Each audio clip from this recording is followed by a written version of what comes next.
Huawei's P50 Pro gets its global release now.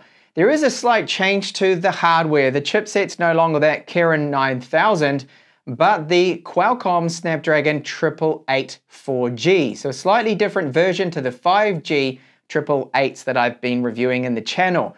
So with this model here, we get 8 GB of RAM and 256 GB of storage. It has wired 66 watt charging, and it's USB 3.1, which means video out, great to see, and wireless 50 watt charging. The screen on it, which is 6.6 inches, it's an OLED, up to 120 Hz refresh rate. It outputs a billion colors, and it does have an in-screen fingerprint reader. The camera department, well, our selfie camera is a 32 megapixel one, and then we have a zoom camera, which is 3.5 times optical zoom. That's 64 megapixels, 50 megapixel main camera, 40 megapixel black and white one, and the ultra wide is 13 megapixels. Inside the box, you will find a Type A to Type C cable, a TPU case, which is a clear style one, and a charger. So this is Huawei's Supercharge. It's 66 watts, and it will take about 45 minutes to fully charge the P50 Pro. Now the build quality of this phone, very nice. You can see with this gold color, even though it looks more like a silver, does reflect a lot. So it's basically like looking at a mirror. And it is a complete fingerprint magnet. They show up so easily with these high gloss surfaces. So curved edges on it. In hand, the weight of it feels, well, kind of standard for flagships now, which is 195 grams. Thickness is 8.5, but then with the camera modules, it is then about 9.9 millimeters, and it does bring it right up a little bit there. So the power button and then the volume button here on the side, those are made out of metal frame around the outside, and those buttons do feel really good. The build quality, excellent. Now, it does also have an IP68 water resistant rating, so that means up to 1.5 meters for 30 minutes that it can handle, which is really good. So the screen on the front, 6.6 inches. Curvature to it means that the colors right on the edges do tend to shift out. You can see that happening just a little bit. Now I do find access to that power button with my thumb easy, very good. However, the fingerprint reader is far too low. It should be about here, or maybe there, but look where it is, down low. It works well, 10 out of 10 times for me. It's very accurate, optical one, and I really had no issues with it. The main thing is the location of it for me just bugs me a little bit that they didn't move it up a bit more. I guess they got something in the way is why they couldn't do that. Bezels don't look too bad, and we've got a front-facing 32 megapixel camera. And then a very distinct looking camera setup on the back here. It looks a little bit like binoculars, something similar there. So the zoom camera, which is the module on the left here, this one's 64 megapixels. It has optical image stability, 3.5 times optical zoom. And then the main camera, that one's 50 megapixels, f1.8, also optical image stabilized. We've got a 13 megapixel ultra wide, 40 megapixel black and white camera, which is f1.6. Then along the bottom, we have a USB 3.1 Type-C port here. So that does support video out. And this is really good to have, and great that they're still keeping with this. 2 antenna lines, microphone, our SIM tray. So the SIM tray will take 2 nano SIMs, and it does actually support their nano memory too, which can be up to 256 gigabytes in capacity. But you have to give up, of course, one of those nano SIMs. Loudspeaker, which is one of 2. You can see that the other loudspeakers here on the top, we have secondary microphones there and an IR transmitter. You can see another 2 antenna lines. Now, display here, this one is an OLED, 6.6 inches, and the resolution is 1228 by 2700. Now, when you go into the settings, we get your typical options with a display. You've got scaling, eye comfort, dark modes there, the display size, you can change the font size, and the color modes and temperatures too. I love that manufacturers include all of this, that you can tweak that display to your own preference there and exactly how you like it. Now, the maximum brightness with this particular screen, very good. I'm measuring just over 900 nits, so you can see it in direct sunlight, not a problem. Now, the refresh rate, 120 Hertz, you can set it, or leave it, should I say, on dynamic, which is by default, so that's swapping between 90 Hertz, I believe, and 120 and down to even 60, or force it onto 60. But for the entirety of this review and my time testing this phone, I've set it to 120 Hertz. Same goes for the resolution as well. So under resolution, you can set that to be a lower resolution or smart resolution, which is by default, but I forced it here onto the maximum just so the display always looks its sharpest and its best. So it's a very nice panel here. I do like what I'm seeing with it. The curvature with the glass, I'm not a huge fan with that on the edges, but I do see why they do it because it makes swiping for gestures just a little bit easier. And you can see that that app is not working there. Completely Display Tester doesn't like HMS here. It wants Google. Now, speaking of that, with the UI, I can get on just fine now without Google with Huawei. So we've got Pedal Search, the app gallery, as I've mentioned in my previous Huawei reviews. It's just getting so much better that literally all the apps that I want and games now are there. More developers are coming on board. So we have Pedal Search. So if you're after something, so if you, for example, you want YouTube, you won't have the YouTube app, okay, without Google, but it will give you an alternative here. You can see it's coming up with YouTube and app gallery, one that's been verified as well. What that is going to do is just simply open it up in the internet, in its web browser, okay? So we do have YouTube that way. You can do the same with Gmail. There's workarounds for everything using the email app. You can access your Gmail too as well. Google Maps is now Pedal Maps. All right, so that's the alternative apps you've got. Pedal Search is also very good at finding APK files for the apps you want so you can install them. So you can run things like Netflix, you can run WhatsApp, and those kind of general apps that most people would need, they are all there now in App Gallery, which is really good. Now, performance of the phone, I found it to be excellent. Running Android 11, so it's not on Android 12 yet, they're not there. And the Snapdragon 888 4G version performs well with the 8 gigabytes of RAM and the 256 gigabytes of storage. So just go into some of my little benchmarks that I've used here, and you'll see that charge time is 44 minutes, exactly from 5% to 100. And if you have a look at the Antutu score for a Snapdragon 888, I've seen them actually get 800,000 points, so it's a little bit lower than I expected here, but still it's reasonably fast chipset. It did in that one test, though, go up almost 7 degrees running that. So it's still a hot chip, and I'll get onto just how it performs later on.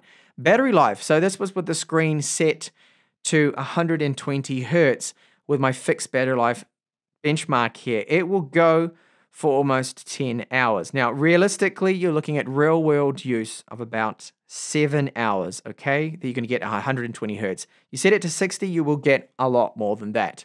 And wildlife, also ran that little benchmark there, just to compare it to what the newer gen chips are. So the new Snapdragon 8 Gen 1 can get an average frame rate in this test of over 50 frames per second. The GPU really stepped it up.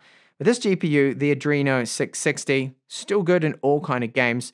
And it's only the Snapdragon, the newer one, that's good for bursts.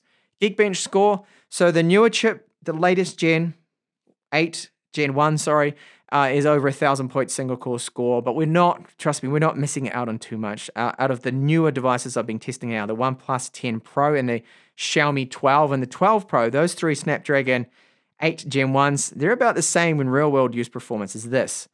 So here we have the internal storage, very fast, you can see.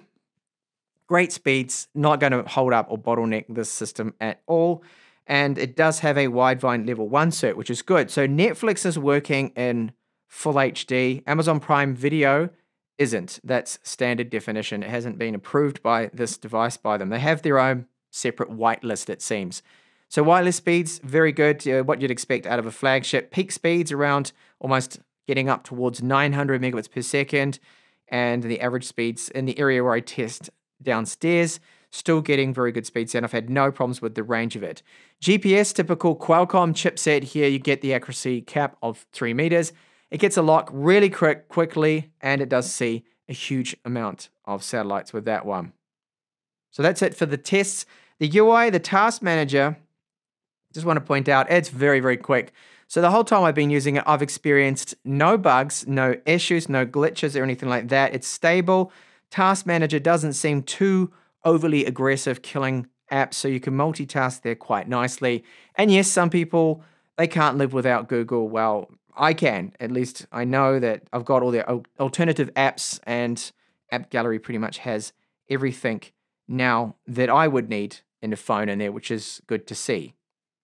Then I do have to point out this, and that is bloatware. We do have quite a few on first boot. You can see Snapchat, we've got booking.com, there's another few things. And then all of these you're looking at right here, those 4 folders are placeholders for applications that aren't downloaded, but you still have to go into them and then remove those individual apps. So trying to get us to download all these apps is that's their aim, isn't it? Why they've done that. So I wish that Huawei could tone down a little bit on this. And you do see a few ads in App Gallery too as well. So bloatware is there, and just the advertising in the App Store App Gallery. I wish they could just ease back a little bit on it. Now then our audio. So we have a downwards firing speaker here, and then we've got the one at the top, and a bit of it comes out the earpiece too. Now these speakers I find sound excellent. Got a bit of bass to them as well, and the volume is very nice. So here's a sample of them at 100% volume.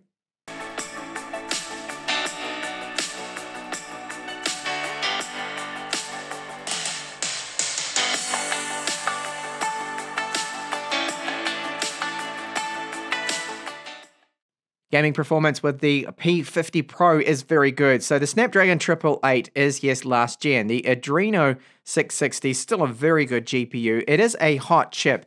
So gaming with PUBG, I've managed to get a few kills, not a problem at all, and I've experienced no lag. You can look down the scope and no issues. I'm running the ultra frame rate option. So other games titles out there that do support 120 Hertz, they will be playable, of course, on this phone. So what I will do now is game PUBG here for at least an hour and report back on just how hot is the P50 Pro going to get.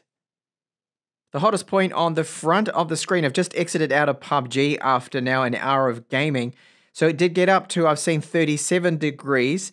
That's the front. So flipping it over on the back, you can see clearly where the chipset is, that hot patch, and it's currently about 35 degrees maximum or so that I have seen. So for a Snapdragon 888, which is a hot chipset, Huawei's done a good job of keeping this cool for gaming. And moving over to our video performance now. So this is the front-facing camera. It can shoot 4K 30 and 4K 60. It does have electronic image stabilization, so as I move ahead, it is steadied out. As you can see, it's not shaking and trimming all over the place. And it's good to see it does have this 4K, because so many other manufacturers that I commonly review, namely Xiaomi, don't still do this. They've just only got 1080p with their front-facing camera. So here we have our ultra-wide camera. This is 30 frames per second. You do sometimes see a bit of judder when you pan around with it. Now, the good thing about this is I can now go then to 1x, and you see it swaps over to then the main camera here. And we're able to zoom even further. So once I get to 3.5, you see it clicks over and goes over now to our zoom camera. And I'll zoom into this sign. That's 10 times zoom. In fact, that's actually 11, about 9 at the moment there. Low light video. So this is the main camera. So walk ahead, the electronic image stabilization is doing okay. Of course, in these conditions, it doesn't look quite as good as daylight. And I'll swap over now to the ultra wide. There you go. So you can simply just pull back, and you've got the ultra wide camera. You don't have to stop recording. It does swap over to those cameras, which is really good to see. So I'm going to use a little bit of zoom now. We'll go back to the main lens, which is about to swap over to now. You can see that change. And then just start to zoom in on the sign here. And there we go, we're swapped over to the zoom camera right there. That's 5x digital zoom. Low light footage with the front-facing camera. It is using the screen as a flash for video, so that's why it looks so light. Well, I'm stepping right next to some lights right there too, but that's why I'm lighter than what it would normally be. Now, if I was to turn off the flash, just do that now, press it off. There we go. That's without using the screen as a flash. You can see quite a bit darker now here.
Now, judging from all the photos that I've taken, that this P50 Pro, just like the other P series phones, has excellent cameras, and it really does take a very good photo. So I like the zoom camera, the 3.5 times.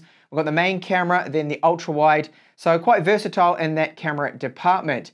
So it's good that we can shoot with the front camera 4K video, and 4K video, of course, with the rear cameras, and the stability and that optical image stabilization does seem to be quite good with the main camera, and the low light performance. Very pleased with some of those shots. Even the zoom camera did surprise me at 3.5 times.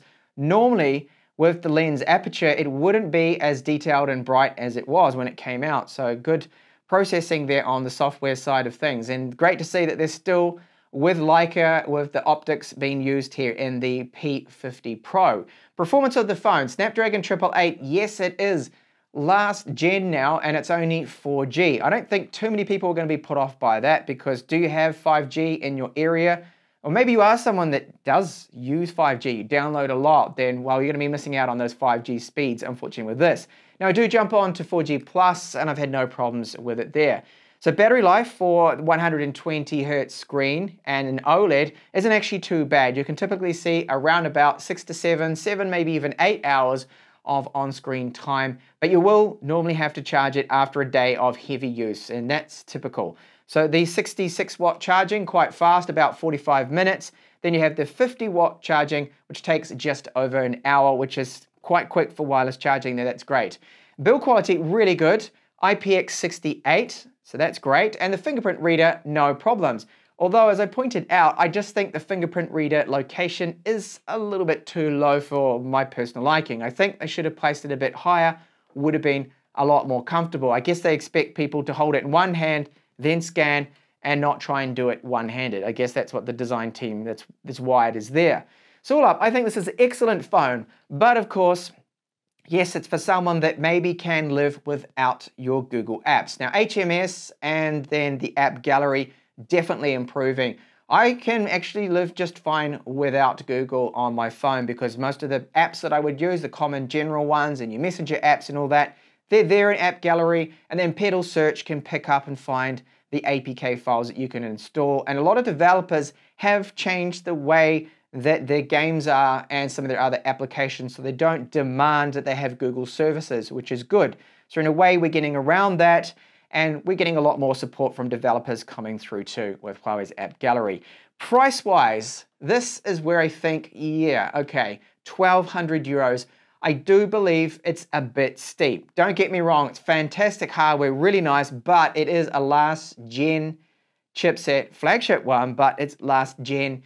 And then when I mentioned that, well, you've got HMS with this one, so I think it's a bit of an ask, that price tag there. So that's my review of Huawei's P50 Pro, their 2022 flagship.